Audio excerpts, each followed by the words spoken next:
الصلاۃ والسلام علیک یا رسول اللہ وعلی آلک واصحابک یا حبیب اللہ. الصلاۃ والسلام علیک یا نبی اللہ وعلی آلک واصحابک یا نور اللہ. میرے نبی کے سچے وعدے ہیں. جو ایک بار سبحان اللہ کہتا ہے اللہ اس کے لیے جنت میں درخت لگا دیتا ہے. ایک بار الحمدللہ کہے اس کے لیے جنت میں درخت لگ جاتا ہے. ایک بار اللہ اکبر کہے اس کے لیے جنت میں درخت لگ جاتا ہے ود ان سیکنڈز. اور یقین کریں یہ نیکیاں جب انسان دنیا سے جائے گا نا پھر اسے ریئلائز ہوگا کہ یا اللہ دوبارہ بھیج دے, میں اور نیکیاں کرنا چاہتا ہوں. جب اس کا اجر دیکھے گا تو فضول باتوں میں سوشل میڈیا میں گھنٹوں ضائع کر دیتے ہیں. اپنے پورے دن میں کوئی ٹائم تو رکھیں ایسا کہ کچھ تلاوت کا ٹائم ہو, کچھ ذکر کا ٹائم ہو, کچھ درود کا ٹائم. تو انشاءاللہ اگر یہ شیڈول میں آپ نے شامل کر لیا تو یو فیل فریش. ہاں آپ دیکھیں گے یہ ذکر و درود آپ کو کتنا ریلیکس کر دے گا. اللہ مجھے بھی اپنے اور اپنے حبیب کے ذکر کرنے والی زبان عطا فرمائے. صلو علی الحبیب صلی اللہ تعالی علی محمد صلی اللہ علیہ وسلم. واللہ جس دن آپ قرآن سمجھ کر پڑھنے لگ گئے آنکھوں سے آنسو نہیں رکیں گے. جن کو کچھ قرآن سمجھ آتا ہے نا, جب کبھی امام صاحب تلاوت کر رہے ہیں اور کسی ایسی قرآن پاک کی خوبصورت آیت پر پہنچتے ہیں, سورت پر پہنچتے ہیں, جی نہیں چاہتا امام صاحب رکوع میں جائیں, جی چاہتا یہ اور پڑھتے رہیں, اللہ کی باتیں اور بتاتے رہیں. تو ہے میرے پیارے اسلام وہ یہ ہے قرآن اور یہ ہے قرآن کا خزانہ. اچھا اب میں چاہوں گا کہ انشاءاللہ قرآن پاک ہماری باڈی پر کیا امپیکٹ ڈالتا ہے. کئی لوگ بیمار ہوتے ہیں, ہم میں سے بہت سارے لوگ بیمار ہوں گے. قرآن میں ہمارے جسمانی شفا کیسی ہے اب ذرا یہ سنیے گا. قرآن پاک میں خود رب فرماتا ہے وَنُنَزِّلُ مِنَ الْقُرْآنِ مَا هُوَ شِفَاءٌ وَرَحْمَةٌ لِّلْمُؤْمِنِينَ. اور ہم قرآن میں وہ چیز اتارتے ہیں جو ایمان والوں کے لیے شفا اور رحمت ہے. اللہ پاک کے آخری نبی علیہ الصلوۃ والسلام فرماتے ہیں خیر الدواء القرآن, یعنی بہترین دوا قرآن کریم ہے. قرآن کی مختلف آیتیں ہیں, مختلف صورتیں ہیں, جس کو پڑھ کر دم کیا جائے اپنے آپ پر یا مریض پر تو اسے کیسے شفا ملتی ہے. اور یہ صحابہ کرام کا طریقہ, خود نبی پاک علیہ الصلوۃ والسلام کا معمول کیا تھا. سنیے پیارے آقا علیہ الصلوۃ والسلام کا یہ معمول کہ صحابہ کرام اور بڑے بڑے اولیاء کرام تقریباً 1450 صدیوں سے امت کے مجربات یعنی تجربہ شدہ کاموں میں ہے کہ قرآنی آیات پڑھ کر دم کیا جائے تو اللہ پاک شفا عطا فرماتا ہے. مسلمانوں کی امی جان بی بی عائشہ صدیقہ رضی اللہ تعالیٰ عنہ فرماتی ہیں کہ نبی پاک علیہ الصلوۃ والسلام کے اہل خانہ میں سے جب کوئی بیمار ہوتا تو آپ علیہ الصلوۃ والسلام معوذات یعنی سورہ فلق اور سورہ ناس پڑھ کر اس پر دم کیا کرتے تھے. تو میں آپ سب کو مشورہ دیتا ہوں روز صبح اپنے گھر سے جب نکلیں یا فجر کی نماز پڑھیں اول آخر درود پاک سورہ فلق اور سورہ ناس پڑھ کر اپنے ہاتھ پر دم کریں اور پورے جسم پر پھیر لیں. اپنے بچوں پر اسکول جانے سے پہلے دم کریں, مدرسے میں جانے سے پہلے دم کریں. یہ گویا ان کا ایک حصار ہے. رات کو سوتے وقت یہ عمل کر لیں, یہ خود نبی پاک علیہ الصلوۃ والسلام کا عمل ہے. یہ انشاءاللہ بلاؤں سے مصیبتوں سے آپ کی حفاظت بھی کرے گا اور یہ بیماریوں کو بھی دور کرے گا. ایک مرتبہ ایک صحابی نے بچھو کاٹنے پر سورہ فاتحہ پڑھ کر دم کیا, اللہ پاک نے اس مریض کو شفا عطا فرما دی. ایک صحابی کے قبیلے میں ایک پاگل شخص تھا جس کو لوگ زنجیروں سے باندھ کر رکھتے تھے. صحابی رسول نے 3 دن صبح و شام 3 مرتبہ سورہ فاتحہ پڑھ کر دم کیا, اللہ پاک نے اسے پاگل پن سے شفا عطا فرما دی. اللہ کے کلام میں کمال ہے. ہم کاش اللہ کے کلام سے محبت کریں اور اس کی برکتیں لوٹیں. ایک بار حضرت عمر فاروق رضی اللہ تعالیٰ عنہ کو کیسر روم کے بادشاہ نے خط لکھا, میرے سر میں درد ہے اور دائمی درد ہے, ٹھیک ہی نہیں ہوتا ہے. تو حضرت عمر رضی اللہ تعالیٰ نے اس کو ایک ٹوپی بھیج دی. اچھا کمال یہ تھا جب وہ ٹوپی پہنتا درد ختم ہو جاتا, جیسے ہی ٹوپی اتارتا درد پھر شروع ہو جاتا. اس بادشاہ نے کہا ہے کیا اس ٹوپی میں؟ جب اس ٹوپی کو کھولا گیا تو اس ٹوپی میں ایک کاغذ ملا جس پر بسم اللہ الرحمن الرحیم لکھا ہوا تھا.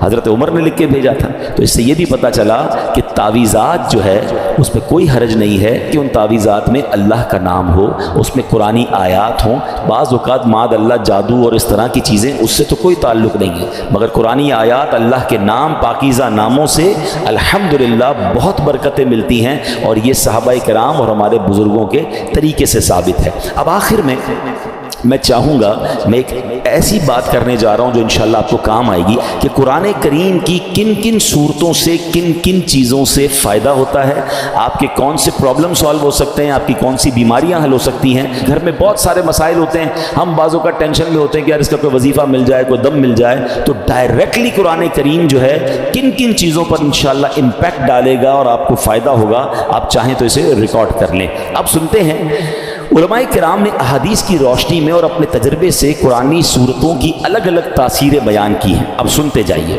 سورہ فاتحہ 100 مرتبہ پڑھ کر جو دعا مانگی جائے وہ دعا قبول ہو جاتی ہے. سورہ بقرہ کی تلاوت سے شیطان گھر سے بھاگ جاتا ہے. آیت الکرسی پڑھنے سے محتاجی دور ہوتی ہے. سورۃ الکہف کو ہمیشہ پڑھنے والا دجال کے فتنوں سے محفوظ رہے گا. والدین کی قبر پر ہر جمعہ سورہ یاسین کی تلاوت کرنے سے اس کے حروف کی تعداد کے برابر یعنی پڑھنے والے کے گناہ بخش دیے جاتے ہیں. سورہ دخان پڑھنے سے مشکل دور ہوتی ہے. جو مرنے کے قریب ہو اس پر سورہ جاسیہ کا دم کرنے سے انشاءاللہ ایمان پر موت نصیب ہوگی. سورہ حجرات کا پڑھنا اور دم کر کے پینا گھر میں خیر و برکت کے لیے مفید ہے. سورہ قاف، کئی لوگ ہوتے ہیں جن کی فصلیں ہوتی ہیں، باغ ہوتے ہیں، تو اس کے بارے میں فرمایا کہ سورہ کاف پڑھنے سے باغ میں پھلوں کی کثرت ہوتی ہے. سورہ رحمان 11 بار پڑھنے سے تمام مقاصد پورے ہوتے ہیں. سورہ واقعہ جو شخص روزانہ پڑھے گا اسے کبھی فاقہ نہ ہوگا. سورۃ الملک کو ہر رات پڑھنے والا عذاب قبر سے محفوظ رہے گا. سورۃ المزمل کو 11 بار پڑھنے سے ہر مشکل آسان ہو جاتی ہے. جو بچے حفظ کر رہے ہوتے ہیں ان کے لیے سنیے، سورۃ المدثر کو پڑھ کر حفظ قرآن کی دعا مانگنے سے قرآن کریم کا یاد کرنا آسان ہو جاتا ہے. مریض کے پاس سورہ مجادلہ پڑھنے سے درد میں آرام ملے گا. سورہ لیل، مرگی کے دورے پڑھتے ہیں کچھ لوگوں کو، سورہ لیل پڑھ کر مرگی کے مریض کے کان میں دم کرنے سے فائدہ ہوتا ہے. سورہ رحمان لکھ کر پینا تلی یعنی سپلین کے مرض میں مفید ہے. سورہ النازعات پڑھنے کی برکت سے جان نکلنے کی تکلیف نہیں ہوتی ہے. سورۃ ضحیٰ پڑھنے سے بھاگا ہوا آدمی واپس آ جائے گا. سورہ علم نشرح جس مال پر پڑھ کر دم کر دیا جائے اس میں خوب برکت ہوتی ہے. سورہ 3 مرتبہ پڑھنے سے اخلاق و کردار بہترین ہوتے ہیں.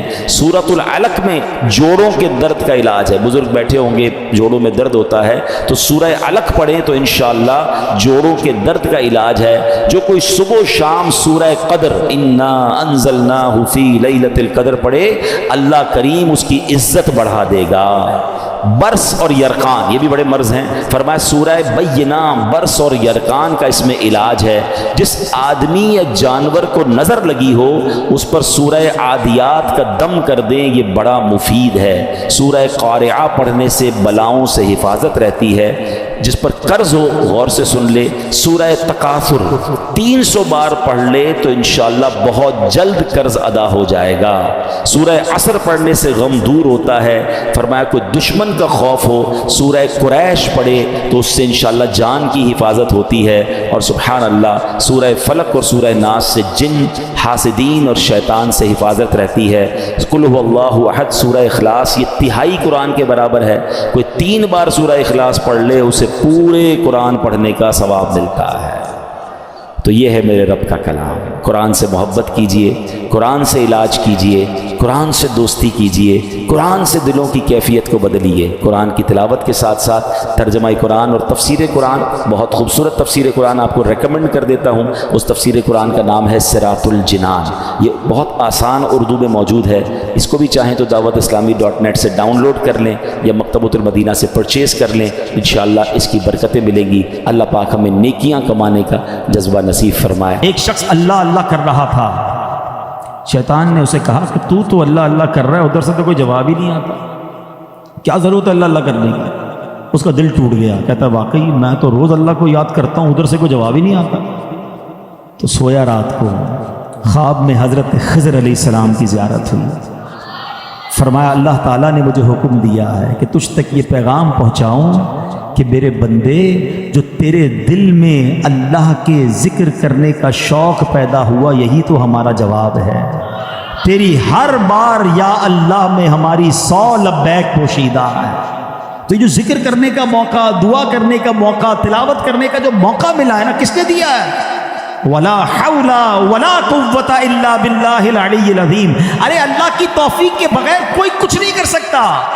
اگر مجھے اللہ نے دعا کی توفیق دی ہے تو قبول بھی وہی فرمائے گا، ذکر کا موقع دیا ہے تو کرم بھی وہی فرمائے گا۔ بس میرا اور آپ کا یہ ذہن بننا چاہیے کہ میں نے اپنے اوقات کار کو ضائع نہیں کرنا، اللہ کی یاد میں زندگی گزارنی ہے۔ احادیث میں یہ مضمون ملتا ہے کہ جب بندہ اللہ کا ذکر